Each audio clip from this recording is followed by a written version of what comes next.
can speak about the California opportunity, which is in our own backyard here, and the California Resources Legacy Fund.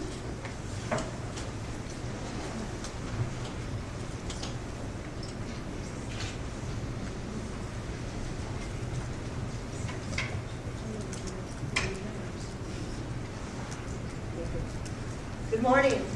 So again, my name is Kaitilin Gaffney, and I work for a conservation foundation called the Resources Legacy Fund. We're headquartered in Sacramento, California, and work on a range of terrestrial and ocean-related projects. Work with some of you here in this room, so good to see you. I'm going to be bringing us back close to home, right here off the California coast, talking about the system of marine protected areas that was adopted just a couple of years ago now in 2012. Successful creation of 124 new marine protected areas off the California coast, 1,000-mile long coastline dotted now with these marine protected areas. So really a very significant conservation success story. As soon as this happened, there was great celebrating, there were cakes, champagne, a lot of recognition that this was really a landmark success. But almost instantly also a recognition that in some ways the easy part was done. Designating 124 new marine protected areas is one thing, effectively managing them over time is of course a much bigger challenge. My focus today is going to be on the compliance issues and challenges associated with that task. And there are many challenges that California is now facing as we look towards implementing these new marine protected areas. First challenge is we have 124 marine protected areas, over 1,000 miles of coastline. It's a lot of individual areas to be paying attention to, enforcing, and it's a long, long piece of coastline.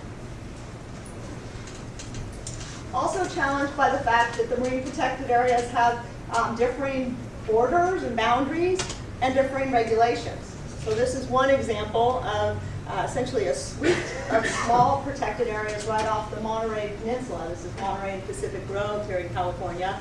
And these are 4 adjacent marine protected areas with different borders and boundaries and different regulations, even though they bound each other. So the red areas are no take, but the blue areas do allow some kind of harvest, in this case, recreational fishing and harvest of kelp. So in establishing the protected areas in California, as I think happens in many places, there's a lot of political give and take that goes on in that effort. And so what you see in some cases are patchwork quilt, where you sort of do the best you can, but you're trying to meet various human needs, not just conservation, but also access to ocean resources. And while that may make sense from a social perspective, obviously from an enforcement perspective, it makes the job a lot more complicated. It's one thing to enforce an area that you're not allowed to go into at all. It's a different thing to enforce an area that you can access, but you're not allowed to fish in. And it's far, far more challenging to enforce rules that allow some kinds of harvest, but not others. So those are some of the challenges that we face here in California. We also have a very populous state. Over 35 million people. This is a typical beach day in Southern California. There are almost 2 million recreational fishing licenses granted annually in the state. Now, many of those folks are fishing in lakes and streams, not all ocean fishing, but clearly we have a lot of demand for our coastline. More than 400 licenses for the party boats that take out groups of recreational fishermen, and over 4,000 commercial fishing licenses. There's a lot of folks who are using the coastline of California. Those are, of course, just the ones that have licenses and are fishing, hopefully legally. It's a crowded area, and that makes it more complicated to enforce the rules. On the flip side, we also have very remote areas of the California coast. As you head further north, California becomes a lot more like Oregon. We have large sections of coastline that are just extraordinarily remote, very difficult for a patrol vessel to get to this area. And frankly, financially, it doesn't make a lot of sense to spend a lot of time with a boat in an area where there are very few folks on the water.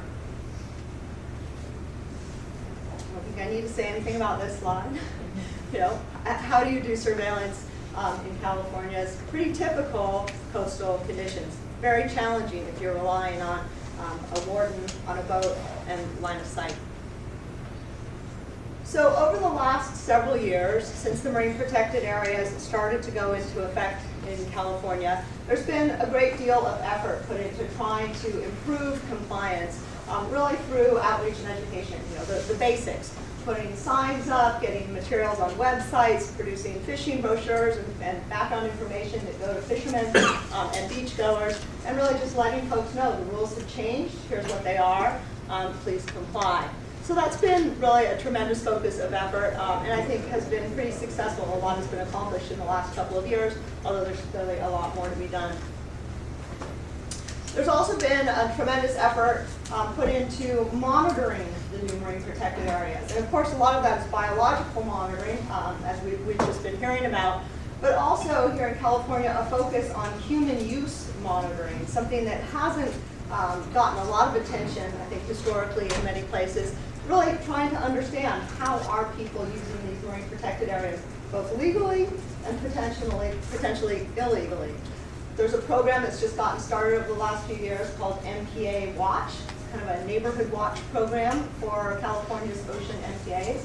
And basically what the program does is train local volunteers to go out and either walk the beaches, there's also vessel-based programs and some aerial flights that are occurring, and mark down, monitor what they're seeing occurring in the marine protected areas and also outside of the marine protected areas, so that over time we can get this database and better understand compliance levels, but also just human use patterns in the marine protected areas. Obviously, a linkage here to reporting back violations to law enforcement is critical, and that's something that's being worked on right now that's already occurring, and we're hoping to really enhance that over time. So there's a tight link between these volunteer conservation programs and the law enforcement side of it. Because of course, ultimately, that's who has to enforce the laws, right? It's somebody with a badge and maybe a snorkel. In California, we are significantly challenged in that we have a very thin blue line in the water, as well as you hear that on the land.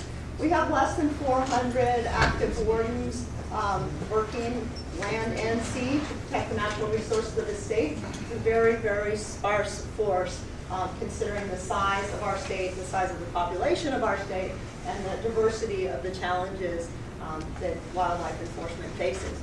So in spite of that, the law enforcement is out there doing a good job at enforcing marine protected areas. There have been several cases successfully brought in the last couple of years, recognizing that this is probably a fraction of what's going on out there. We are seeing successful prosecutions. So this is my final slide. It's a photo that shows about 1,000 students, high school students, their parents, and their teachers linking hands to surround the boundary of the Monterey Harbor Marine Reserve in New Zealand. These kids, generations of them, because it was 14 years, so lots of different groups of high school students, worked for 14 years to get this marine protected area established off of their town, the North Island of New Zealand. And this was the celebration of their success, ultimate success. So they were linking hands around the entire boundary of the reserve, which is pretty cool. Unfortunately, fortunately and unfortunately, most of California's protected areas are too big for this to be effective. That's good, right? We want them to be big.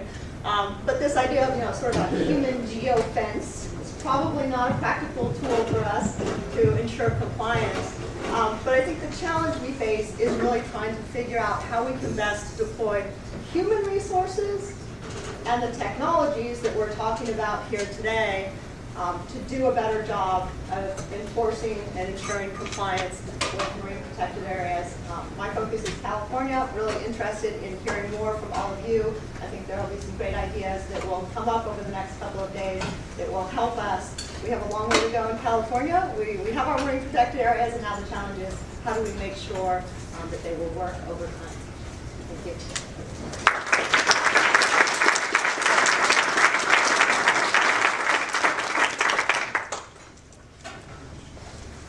So we actually have time for questions. If anyone has a question for Kaitilin, if not right now, then we'll have time we'll have time in the breakout session tomorrow